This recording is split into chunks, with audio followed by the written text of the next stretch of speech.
अस्सलाम वालेकुम वरहमतुल्लाहि वबरकातुह।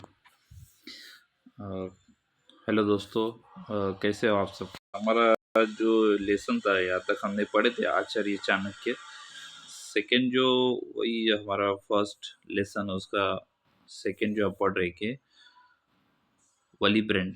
ये क्या थे कि एक मशहूर जर्मन हुक्मरान और सियासतदान थे और उन्होंने 1969 1969 से 1974 के ज़माने में वो मगरबी जर्मनी के चांसलर भी रहे थे। अब मगरबी यूरोप में ताउन मजबूत करने के लिए, ताउन यानी आपस में जोड़े रखने के लिए, और मगरबी जर्मनी और मगरबी यूरोपीय ममालिक में समझौते के लिए, यानी जितने भी ममालिक थे उनको समझौते के लिए उन्हें उनके ज़रिए की गई कोशिशों पर 1971 में इन्हें अमन का नोबेल इनाम भी दिया गया था। उसी के साथ ओलोफ पाल्मे स्वीडन के वजीर आजम थे। वो जिनेवा की commission of disarmament and security independent के सदर भी रहे। जिनेवा वाकई जो एक शहर है, और उन्होंने इराक जंग में मसलहत के लिए अक़वाम मुत्तहिदा यानी वो यूएन यूनाइटेड नेशन जो है कि मखसूस नुमाइंदगी के हैसियत से भी काम किया। अब गैर हुकूमती तंजीम से क्या मुराद है, यानी ऐसा है हिस्सा जो गैर हुकूमती, जैसा अभी आपने देखा है कि जो लोग हुकूमत में ना रहकर भी जो काम करते हैं उसे गैर हुकूमत कहते हैं। जैसे हाल ही में जो एक प्रोटेस्ट हुआ है ना, जो जेएनजी के नाम से मशहूर हुआ, यानी खास करके अभी जो अभिजीत दीप के नाम का जो लड़के हैं जो काम कर रहे हैं अभी, वो एक गैर हुकूमत यानी कोई हुकूमत का कोई हिस्सा नहीं है, लेकिन फिर भी वो अपना काम कर रहे हैं। ये हो गया गैर हुकूमती तंजीम। ऐसी तंजीम जो हुकूमत का हिस्सा ना हो, गैर हुकूमती तंजीम के नाम से जानी है। ये तंजीम जिस मकसद के लिए बनाई जाती है सिर्फ उन्हीं मकासद के लिए काम करती है।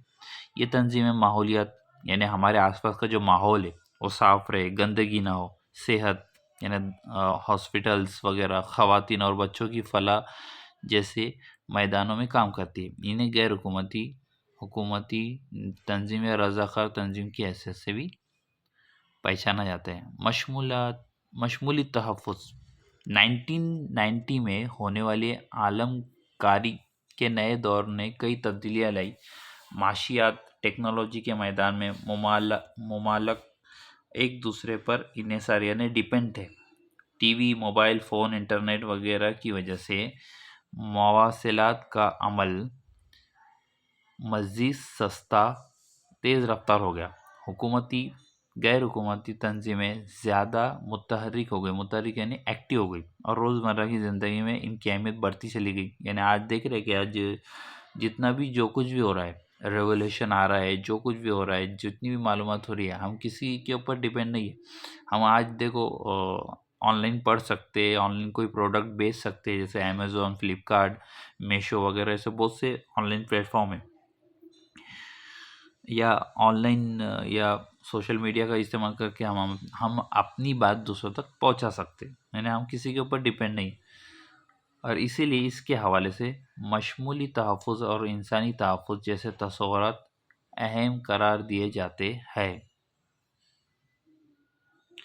मुल्क की हिफाजत को समाज के तहफ़्फ़ुज़ से जोड़ते हैं, यानी हमारा समाज अगर हिफाजत से, तो मुल्क भी क्या है, हिफाजत, क्योंकि मुल्क हमारे से जुड़ा हुआ है और हम मुल्क से जुड़े हुए हैं। मशमूली तहफ़्फ़ुज़ के तसव्वुर में शामिल तहफ़्फ़ुज़ की अक़साम दर्ज झेल है, यानी इसकी टाइप्स ऑफ ये है कि किस तरह से हिफाजत होती है। माहौल का तहफ़्फ़ुज़ है ना, माहौल का तहफ़्फ़ुज़, माहौलियात से मुताल्लिक़ मसाइल में आलूदगी, तवानाई का मसला, आबादी से मुताल्लिक़ मसला, ग़िज़ाई अजनास, मौसम में तब्दीली, पानी के ज़राए के इंतज़ाम वगैरह शामिल हैं। माहौलियात में बहुत सी चीज़ें आती है। आलूदगी मीन्स पॉल्यूशन, जो गंदगी होती है, चाहे पानी हो, हवा हो, आवाज़ हो। तवानाई का मसला मतलब बिजली क्या हो रही दिन ब दिन, उसका इस्तेमाल बढ़ते जा रहा है। अब बिजली बनाने के लिए जिस चीज़ का इस्तेमाल होता है उससे भी क्या होता है, जैसे अभी कोयला जो जिसको कोल भी बोलते हैं, है ना, इंग्लिश में उसको कोल बोलते हैं। तो कोयले से भी क्या होता है कि जिस तरह कोयला इस्तेमाल होता है तो उससे ज़्यादा से ज़्यादा क्या होती है, आलूदगी बढ़ती है। और ये सबसे बड़ा हमारे लिए ख़तरनाक होता है तवानाई आबादी से मुतालिक मसला। इन हम देख रहे कि हम दूसरी चीज़ों में तो बहुत पीछे है, लेकिन भारत आबादी बढ़ाने में सबसे आगे हो चुका है। चाइना के बाद दूसरे नंबर पे है, और चाइना नंबर 1 पे है, लेकिन चाइना दूसरे चीज़ों में भी आगे है। लेकिन हमारे यहाँ सबसे बड़ा मसला आबादी का है। खैर, ग़िज़ाई अजनास है ना, जैसे यानी आबादी क्या हो रही है, आबादी बढ़ रही है। फॉर एग्ज़ाम्पल, आबादी यहाँ पर है अभी की जो मतलब 2011 की जो सेंसस जो हुआ था 2011 का, तो उसके अकॉर्डिंग हमारी यहाँ की आबादी 130 करोड़ है। 130 करोड़। अभी मेरे ख्याल से कुछ मेरे हिसाब से ये अंदाज़न आंकड़ा 140 करोड़ भी हो सकता। 140 करोड़, 140 करोड़ के आसपास हमारी भारत की आबादी है। तो क्या इस आबादी के हिसाब से हमारे पास जो खाने की चीज़ें मौजूद है ना? बहुत से ऐसे लोग हैं जो बेचारे सुबह में खाते तो शाम को उनको भूखा सोना पड़ता है, या रात में खाए तो फिर सुबह का मसला। तो ये सबसे बड़े मसाइल हैं, ठीक है। इसी के साथ साथ और क्या है, इसी के अलावा मौसम में तब्दीली। अब मौसम में तब्दीली आप देख रहे होगे कि जब बारिश आनी चाहिए तब बारिश नहीं है। हीट सबसे ज़्यादा हो रही है। अभी ये देखे होगे, ये 2026 के अंदर सबसे ज़्यादा हीट, सबसे ज़्यादा गर्मी थी। पानी के ज़राए के इंतज़ाम है ना, पानी के ज़राए के इंतज़ाम सही नहीं है। ठीक है, वो तो अल्लाह का शुक्र है कि यहाँ पर हमारे इलाके में पानी के ज़राए है, लेकिन बहुत सी जगहों पे पानी के इंतज़ाम सही नहीं है।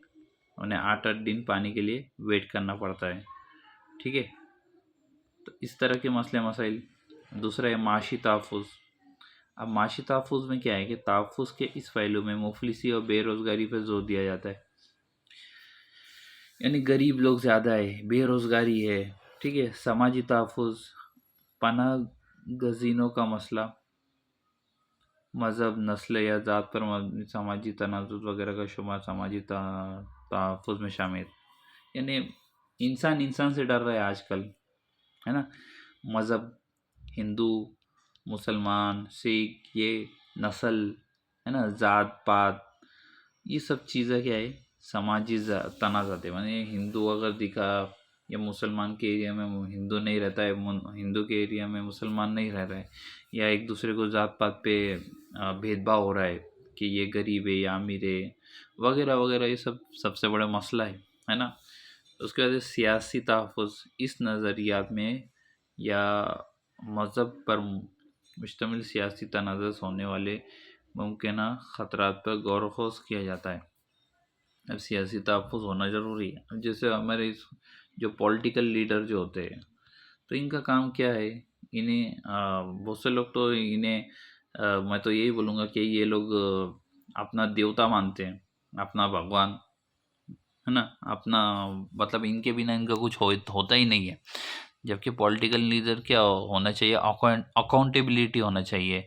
ये लोगों से सवाल किया जाए तो ये उसका जवाब दे, ना कि ये जनता का क्या करे, इस्तेसाल ना करे, ठीक है। उसके बाद है इंसानी तहफ़्फ़ुज़।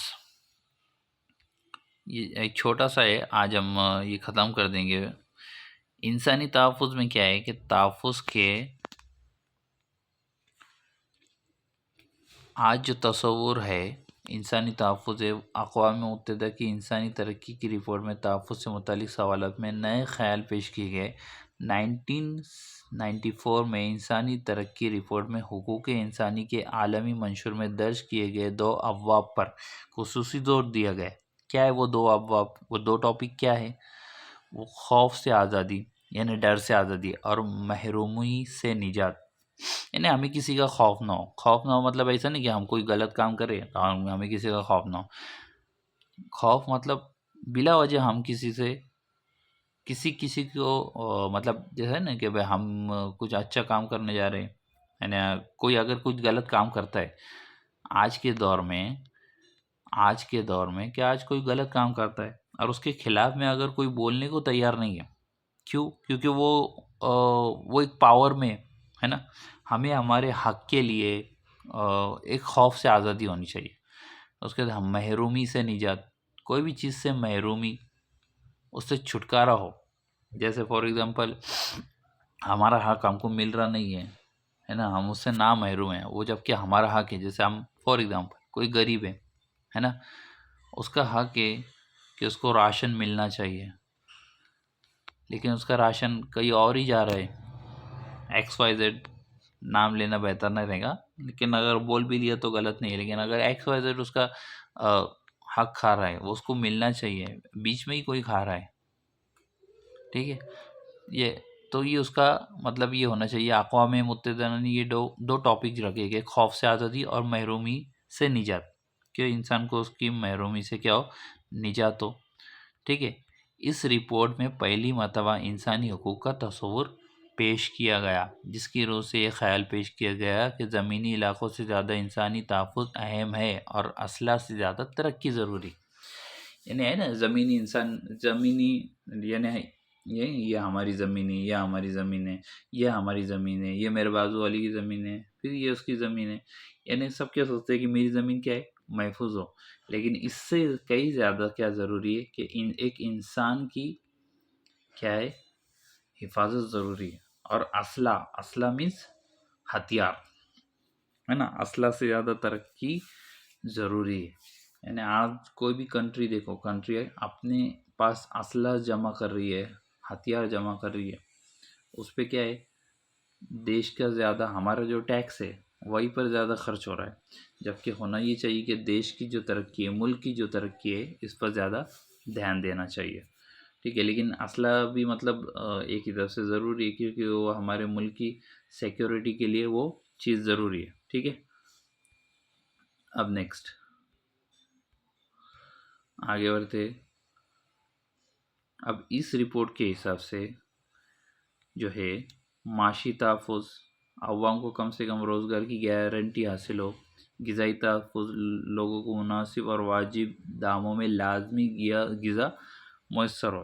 यानी कोई इंसान की एक अच्छा अनाज मिले और एक अच्छे दाम में, मतलब वो उसको अफोर्ड कर सके, ख़रीद सके, ऐसे दामों में उसको ग़िज़ा मिले।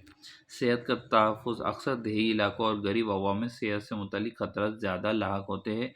अवाम को तिब्बी खिदमत आसानी से फ़राहम की जाए, ठीक है। उसके अलावा माहौलियाती तहफ़्फ़ुज़ क्या है? माहौलियाती तहफ़्फ़ुज़, शदीद नौइयत की सनअतकारी और आबादी की इज़ाफ़े की वजह से माहौलियत पे काफ़ी दबाव पड़ता है। इस वजह से माहौली निज़ाम यानी इकोसिस्टम का तहफ़्फ़ुज़ होना ज़रूरी है ना। उसके बाद है निजी तहफ़्फ़ुज़, निजी ज़िंदगी में या किसी की पर्सनल लाइफ कई किस्म के ख़तरात लाक होते हैं। मसलन इस्तेसाल, यानी किसी के ऊपर ज़ुल्म हो रहा है, वो किसी भी तरह का हो सकता है। यानी कई बार कोई नौकरी कर रहा है ना, कहीं पर कोई नौकरी कर रहा है और उसको फॉर एग्ज़ाम्पल वो काम कर रहा है 10,000 से 15,000 तक की सैलरी या 20,000 तक की सैलरी वो लेने का हकदार है, लेकिन बदकिस्मती से उसको कितना मिल रहा है, 2,500 और 3,000। आप बोलेंगे सर आप क्या बात कर रहे हैं आज के ज़माने में। लेकिन आज के ज़माने में भी ऐसा हो रहा है कि कुछ लोग ऐसे कम इनकम में सामने वालों से एक मतलब मज़दूर की तरह काम करवाते और एक उसकी एक कीमत भी नहीं होती है, ठीक है। तो इस तरह से इस्तेसाल, जंग, जराइम, घरेलू तनाज़ात, है ना, जंग होना, जराइम यानी जो क्राइम होते हैं, अलग अलग किस्म के क्राइम होते हैं। घरेलू तनाज़ात में बहुत सी चीज़ आती है कि जो घरेलू में जो झगड़े होते हैं, जीना है, बलजबर जो जीना होता है, बच्चों का इस्तेसाल होता है, बच्चों के साथ गलत होते हैं, बच्चों का इस्तेसाल होता है वगैरह। अवाम में तहफ़्फ़ुज़ का एहसास पैदा होना चाहिए और हर किस्म के तशद्दुद से निजात व तहफ़्फ़ुज़ मिलना चाहिए ना। उसी के अलावा तबक़ाती तहफ़्फ़ुज़, ख़ानदान, तबक़ा, ज़ात या नस्ली ग्रुप में लोग अपने आप को महफूज करते हैं। ये वो ग्रोह लेन-देन के ज़रिए तहफ़्फ़ुज़ के एहसास को तक़वियत बख्शता है। यानी हमारा तबक़ा है, हमारे तबक़े के बीच में हम क्या करते हैं, एक महफूज करते हैं, अपने लोग हैं, अपने करीब के लोग हैं, है ना? तो इंसान ये सोचता है कि इनके नज़दीक इंसान क्या रहेगा, खुश रहेगा और अपने आप को क्या करेगा, बेचैन और मतलब एक महफूज समझेगा। उसके अलावा है सियासी तहफ़्फ़ुज़।